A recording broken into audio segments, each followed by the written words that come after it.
Canada, UK, Germany, Spain और France ये वो मुल्क हैं जो अमूमन यूएस के इंपॉर्टेंट एलाइज में से एक हैं। इनफैक्ट नाटो का हिस्सा भी हैं। इन्होंने यूएस को यानी कि अमेरिका को अकेला छोड़ दिया है। दोस्तों, ऐसी अभूतपूर्व घटना आज से पहले दुनिया के इतिहास में मतलब करीब 40-45 साल के इतिहास में तो नहीं देखने को मिल रही है, जो ईरान के साथ अमेरिका के संघर्ष में देखने को मिल रही है। दोस्तों, अब हालत ये हो गई है कि अमेरिका को खुद उसके इंपॉर्टेंट एलाई आंख दिखा रहे हैं कि आपने किससे पूछकर इतना बड़ा ईरान पर हमला बोल दिया, और अब बोल दिया है तो आप खुद ही भुगतिए, हम तो इसमें अपने हाथ जलाने वाले हैं नहीं। वहीं दूसरी ओर इजराइल में भी मची है भयानक तबाही की तस्वीरें भले ही वहां से ना आ रही हों, लेकिन विदेशी मीडिया बता रहा है कि कितनी इमारतें धराशायी हो गई हैं वहां इजराइल में, और अमेरिका में अब ताबूत पहुंचने लगे हैं। ताबूत किसके? सैनिकों के। दोस्तों, अमेरिका के राष्ट्रपति ट्रंप ने ईरान पर हमला क्यों किया, किसके कहने पर किया, अब उसका क्या हासिल उनको मिला है? चौथे दिन ये युद्ध पहुंच चुका है, किसी को कुछ नहीं पता। लेकिन अमेरिका के जो इंपॉर्टेंट एलाय है, जैसे कनाडा, यूके तो खैर सबसे important ally, Germany, Spain, France, सब ने इस पूरे टकराव से अपने हाथ खींच लिए, हाथ पीछे कर लिए हैं और अमेरिका से बाकायदा पूछना शुरू कर दिया है कि किससे पूछकर आपने इस तरह से ईरान पर हमला कर दिया। कुछ तस्वीरें हैं, कुछ खबरें हैं जो मैं डिटेल में आपके सामने रखना चाहती हूं दोस्तों। जैसे दोस्तों, ईरान पर हमले को लेकर जर्मनी के फॉरेन मिनिस्टर ने साफ तौर पर कहा है कि हमारे उस रीजन में जहां पर ये पूरा संघर्ष चल रहा है, ना तो कोई बेसेस है और ना ही हमारा कोई बहुत नेसेसरी मिलिट्री सोर्सेज है। जर्मनी की गवर्नमेंट का कोई इंटेंशन नहीं है कि इस पूरे हालात में हम पार्टिसिपेट करें। क्लियर कर दिया जर्मनी ने कि आपने हाथ जलाए हैं, आप ही भुगती है, हमारा ना तो वहां कोई इन्वेस्टमेंट है, ना हमारा कोई मिलिट्री बेस है, और ना ही हम आपके साथ पार्टिसिपेट करने वाले हैं। ये बात जर्मनी की हो गई।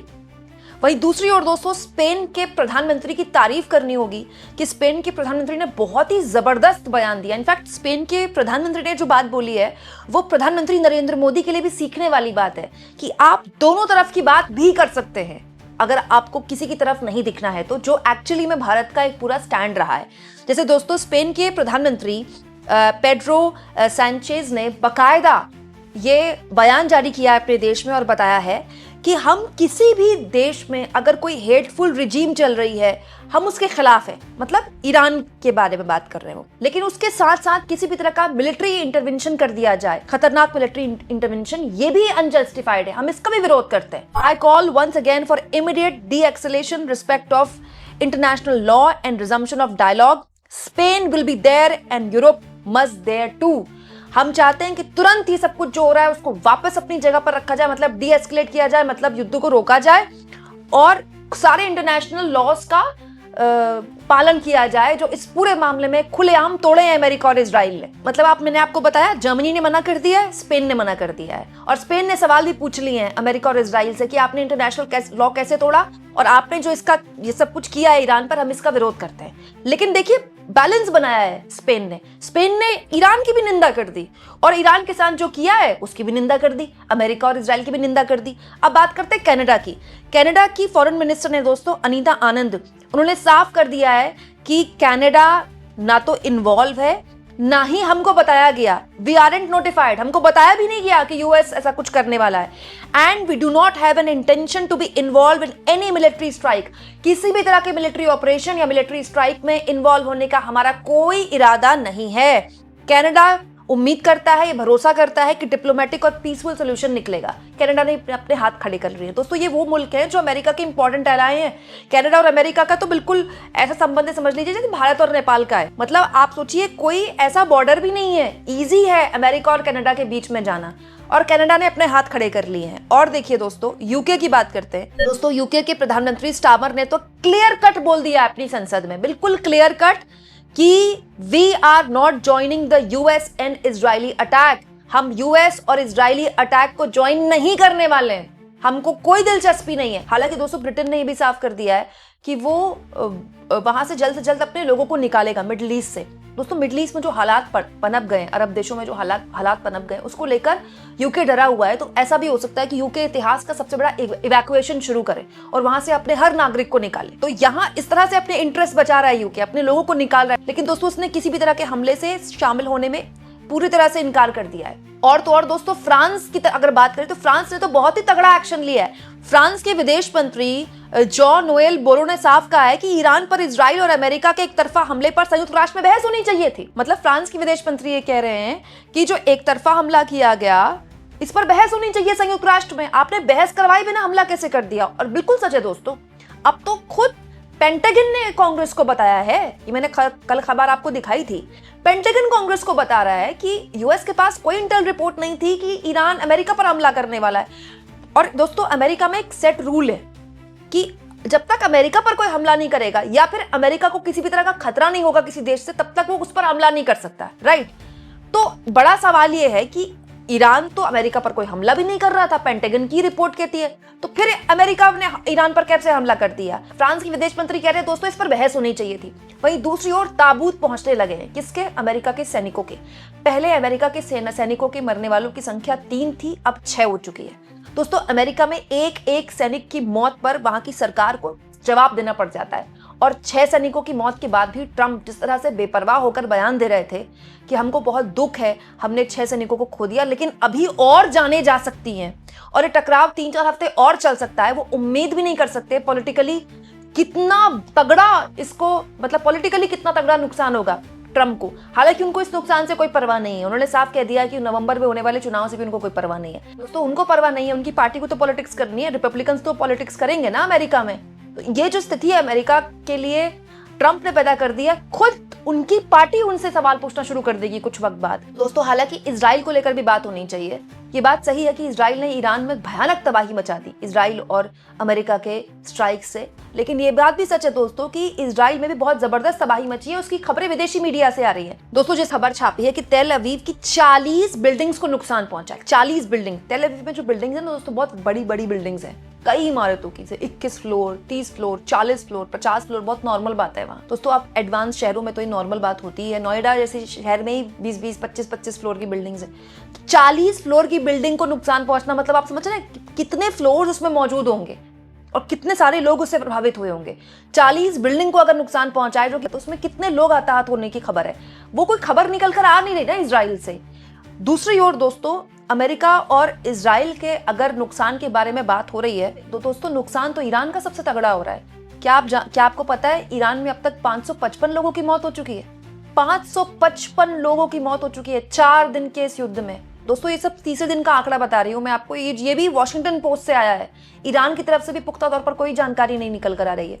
वहां अस्पतालों को निशाना बनाया जा रहा है, छोटे छोटे मासूम बच्चों को निशाना बनाया जा रहा है। इसके बारे में कोई बात नहीं होती है। दोस्तों, दिक्कत यह है ना कि वेस्ट मीडिया जो है, अमेरिका के 6 सैनिक मारे गए जो कि शहादत हुई है उनकी। जाहिर तौर पर कोई भी देश अपने सैनिकों की शहादत पर रोएगा और वो एक बहुत बड़ी क्षति होती है किसी भी देश के लिए।